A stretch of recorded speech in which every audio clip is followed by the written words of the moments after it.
I was feeling worse. I was tired. I had never been as apathetic in my life. I was just there. It was like I was getting worse on the medication. And thanks to the hypothyroidism group that I had joined on Facebook, I knew that this was not supposed to be the case.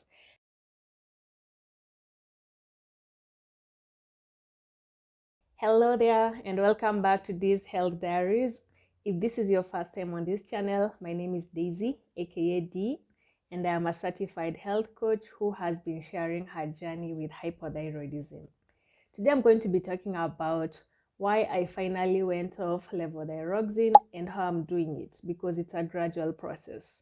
But before I can start talking about that, I would like to take you through the journey of my hypothyroidism diagnosis and my medication along the way, and why I felt that this was the right choice, and why my endocrinologist also felt that this was a good choice. So let's start at the beginning. I was diagnosed with hypothyroidism over a year ago. That was August. And at that time, my TSH was elevated. It was at around 5.6, and I was very symptomatic. I was tired. I had difficulty concentrating. I had brain fog, and I had apathy. I had the clinical symptoms of hypothyroidism, despite being close to what will be considered normal. And at that time, I was not ready to start medication, and I wanted to do a lot of research on hypothyroidism before I finally went to see an endocrinologist.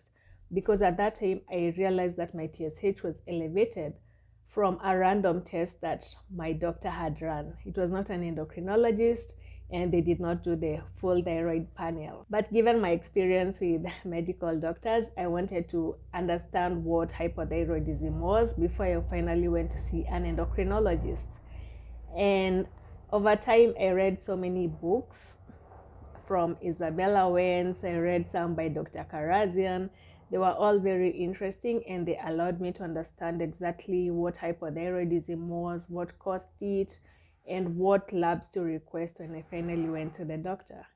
So in June, I decided to finally go to the endocrinologist, and they ran a full thyroid panel with FT3 and FT4, but they did not run reverse T3. I later came to understand that they did not do that because there were not many people who were requesting reverse T3 labs, and as a hospital, which is also a business, they followed the economics of supply and demand, and they decided that it was not necessary to have that test available because not many people were asking for it. At that time, my TSH was at 3.9. My FT4 was at around 1.40. And my FT3 was at, and at that time, the doctor decided that it was best to start me on levothyroxine because they felt that that would alleviate the symptoms. And they also ran my antibodies, and I was negative. So I had negative hypothyroidism, negative antibody hypothyroidism. So they started me on 25 micrograms, which was a conservative range because they did not want to start me on medication that was too high because they did not want me to go into hyper. And I did that for 4 weeks. At that time, I also did a liver protocol by Dr. Isabella Wentz, which I'll link in the description below so that you can see how that went. But at that time, I noticed that my symptoms were still the same and nothing was really changing, except maybe I was less constipated and I was sleeping a bit better, but everything else was still there. The brain fog, the apathy, the difficulty concentrating, all those brain symptoms and all that fatigue was still there. So after 4 weeks, I went back to the doctor, my endo, and we ran another test. And again, a full thyroid panel without the reverse T3. And this time my TSH was at 3.6. My FT4 was at, and my FT3 was at. And at that time, my endocrinologist decided that it was better to go up to 50 micrograms of levothyroxine. I was taking the brand Euthyrox, and I did that for 3 weeks. And that also coincided with the team that was doing my adrenal recovery protocol, which I'll also link in the description below if you want to see how that went. It's also by Dr. Isabella Wentz. And after 3 weeks, I went to see my endo. I don't know if you can hear the plane flying overhead. After 3 weeks, I went to see the endo and we ran my tests again. This time, my TSH was at 2.2, my FT3 was at, and my FT4 was at. And according to the endocrinologist, everything looked fine. But I knew that my FT3 should not be going down. I knew it should be going up because the reason that they're giving me the levothyroxine is to increase my T4, which should be converted into T3, and I should be seeing more T3 in my system. In fact, it should be towards the normal, the upper range, the upper limit of the range, which is this, and mine was going down, which meant that there was a conversion problem, especially since I was feeling worse. I was tired. I had never been as apathetic in my life. I was just there. It was like I was getting worse on the medication. And thanks to the hypothyroidism group that I had joined on Facebook, I knew that this was not supposed to be the case. I knew that my FT3 should have been climbing. I knew that if the medication was working, I should have been feeling better. And I challenged the endocrinologist, and he agreed that that was not exactly what was supposed to happen, but he was also very defensive about it. Eventually, he decided that we should add a T3 medication, and he prescribed levothyroxine, which is a T3 medication which I was supposed to take in addition to my levothyroxine. But at that time, they had not run my reverse T3, but from my labs, it was very clear from my labs and my symptoms that I had conversion issues, that I had reverse T3 more than I actually needed, and the level was actually making me worse. So I went online and I looked for places that sold T3. And in dollars, one prescription for 1 month would cost me around $150. And that was not something that insurance was going to cover. If I wanted insurance to cover it, I would have to go and get it from a hospital, and that would have cost $250 per month. And that's a medication that I was supposed to need for the whole year. So I don't know why it's so hard to get T3. Right now, I'm currently in Kenya, and I don't know why it's so hard to get T3 in our country. But even with that, I knew that I could not continue taking the levothyroxine because I was getting worse. Luckily, the endo reduced it to 25 micrograms because he wanted me to take that in addition to the levothyroxine. The levothyroxine was expensive. Worse still, it was not available. Everywhere I asked for it, they did not have it in stock. It's not something that's commonly stocked here. People use Euthyrox. They use T4. So if I want to continue on levothyroxine, that's very easy. In fact, per month, I can use like $3 to $5 on the prescription. But if I want the levothyroxine, I need around $150 to $250, and that's not still widely available. In fact, at the time that I was looking for it, it was not available.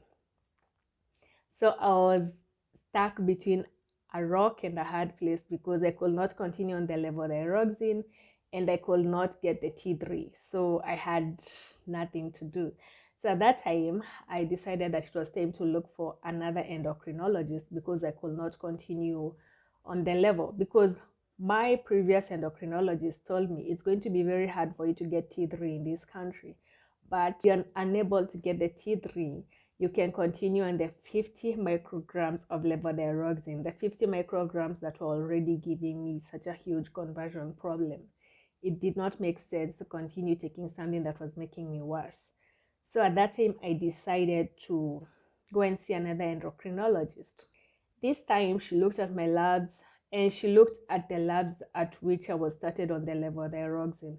Because when I was first diagnosed, my TSH was at 5.6, and by the time that I was getting on levothyroxine, I was at 3.9, which meant that I did not really need the levothyroxine. In fact, oh gosh, the doorbell.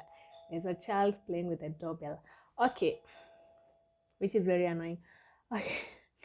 Okay, so according to her, given that I had started the levothyroxine when my TSH was at 3.9 and my FT4 and my FT3 looked normal, there was no need for me to actually be on level because her fear was that if I continued on the level and it was also making me worse, it could also drive me into hyperthyroidism.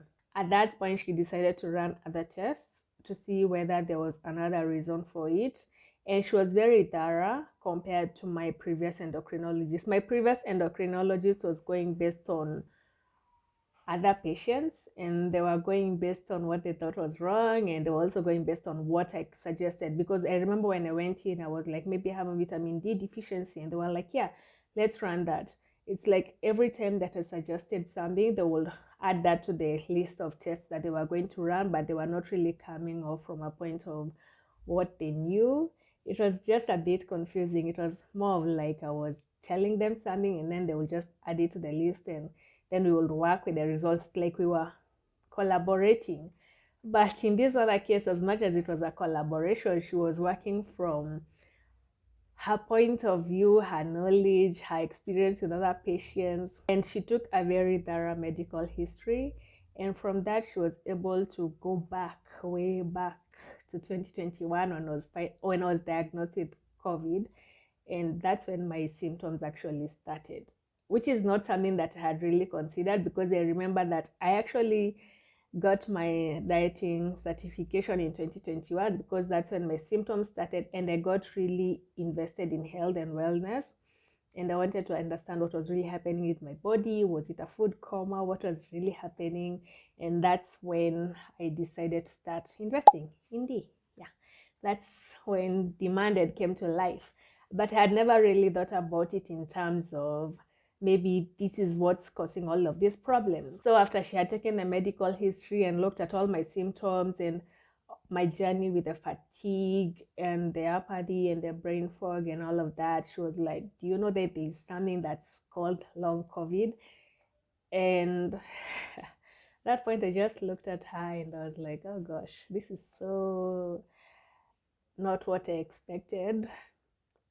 I mean, I had heard about it. I knew that there were long haulers, but I thought that their symptoms were mainly respiratory. Like they had trouble breathing, they had trouble going back to work, they had all those symptoms. I did not think of myself as a long hauler, because I had never really looked at my symptoms as a consequence of COVID. So she decided to run various tests. She ran my cortisol, she ran my ANA to look for autoimmune diseases, she ran blood tests. She did not really run a thyroid panel because I had just gotten one like 2 days before, but she ran very many tests. And from that, she concluded that taking levothyroxine was not a good idea. First of all, it was making me worse.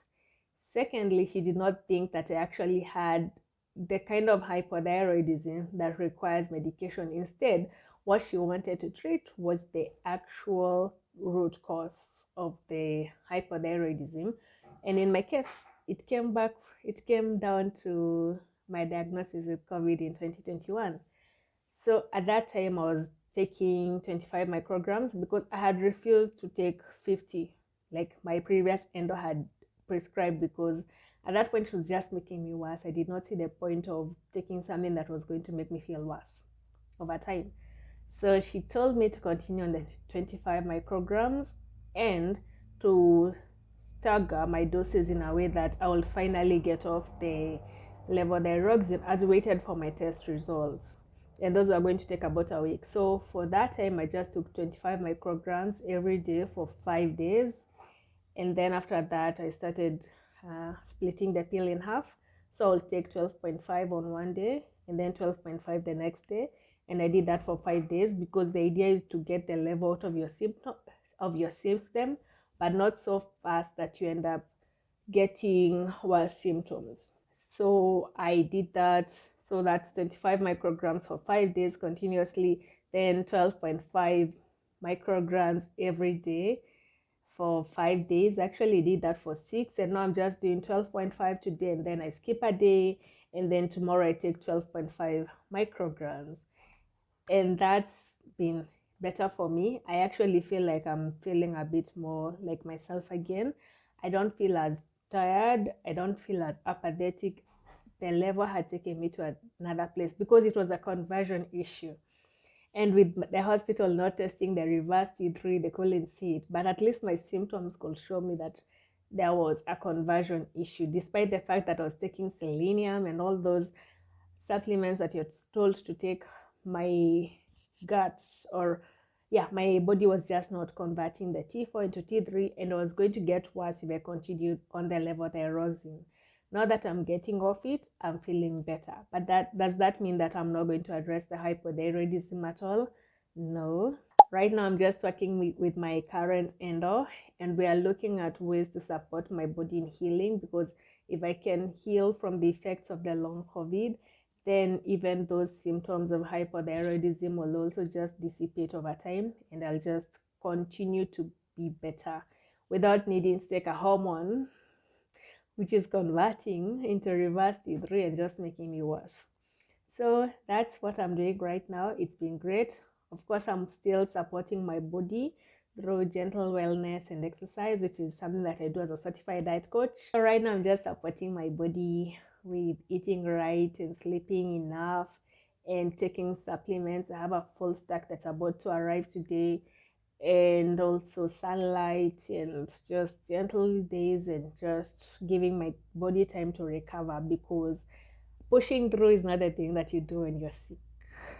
I know that it's something that you're advised to do, like push through, you've got this, but it doesn't always work, especially when you're dealing with something that's been building up for years.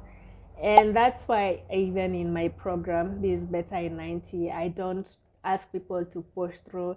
I prefer a gentle approach, just small and sustainable changes that you can make to feel better. Whether that's because you want to lose weight or gain more energy, it's just take it slowly and just give your body time, because if you push, then your body will push back and you'll end up worse. So right now, that's my journey. I am finally getting off levothyroxine. I have like 4 more doses to take, but right now I'm skipping every day, and then I'll start to skip 2 days and then just take it on the third day, and I feel better. And for anyone who's taking a medication like levothyroxine and you're feeling that you're not feeling better, because I had seen so many people saying that they don't take levothyroxine, it made them feel worse, they went on and took another brand. But in my case, because I don't have an autoimmune condition, my issue was not that because I was reacting to any of the fillers. My issue was that I had a conversion issue. What will work for me better will be a combo or just a T3 only medication. But as I've said, in our country, that is not an option. So right now, I'm just going to work on dealing with the long COVID, and that's going to address the hypothyroidism. In the future, I could look into importing the T3, or when I go back to where I live, which is Turkey, then they probably have T3 there, because yes, they probably do have T3 there. I think that it's because here the physicians prefer using T4 medication. It's easier, honestly, and it's cheaper. It's like $3 to $5 per month, and your insurance will cover it. It's cheaper, but it's not effective for everyone. So if you're out there and you feel that your medication is not working for you, maybe it's time that you look at other options and also get a second opinion, because I was very adamant about sticking to just one endo. I did not want to doctor shop, but sometimes you don't really have an option. In my case, circumstances pushed me to find another endo, and I actually ended up getting someone who I would prefer to go to long term, because they are very experienced. They've been in this for, I think, 40 years, and they are very receptive to new ideas. I mean, many doctors will not even consider that long COVID could be a thing, but she does consider it. She has patients who have it. She has patients with hypothyroidism. She deals with all types of endocrine disorders, and she's just very open-minded, which was a really good thing, which was my luck. And yes, change doctors, question if your medication is not working, and if, of course, you need help on that journey in finding a sustainable way for you to continue on that journey and just make small changes to make you feel better. I am always here.